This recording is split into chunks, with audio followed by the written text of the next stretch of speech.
তো আজকে মাশরুম রান্না করেছি যেভাবে তোমাদের সাথে সেটাই করব। হ্যালো হাই সবাইকে, আবারও চলে এসেছি তোমাদের সাথে নতুন একটা ভিডিও শেয়ার করব বলে।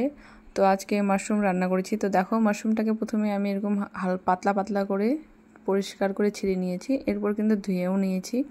ধুয়ে নেওয়ার পর দেখো জলটা একটু গরম হতে দিয়েছিলাম। গরম হওয়ার পরে মাশরুমগুলো এখানে আমি 2 থেকে 3 মিনিট একটু বয়েল হতে দেবো, যাতে হচ্ছে ওর মাশরুমের যে একটা গন্ধ থাকে ওটা বের হয়ে যায়।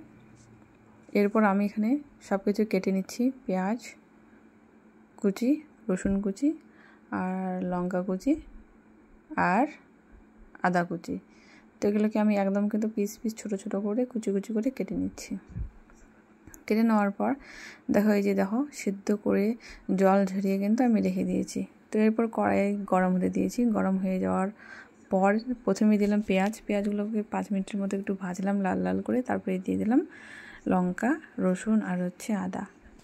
এবার সব কিছু আমি দিয়ে দিচ্ছি। এরপর হচ্ছে জল ঝরিয়ে রাখা মাশরুমগুলোকে দিয়ে দিলাম, আর দিয়ে এখানে আমি 2-3 মিনিটের মতো ভেজে নিচ্ছিলাম। আর একটা জলের মধ্যে দিলাম হচ্ছে জিরে গুঁড়ো, ধনে গুঁড়ো আর হচ্ছে লঙ্কা গুঁড়ো। তারপর এই ভাজার মধ্যে, মাশরুমের ভাজার মধ্যে আমি এই মিশ্রণটাকে দিয়ে দিলাম। আবার একটু সেদ্ধ হতে দেবো, মোটামুটি 2 থেকে 3 মিনিট।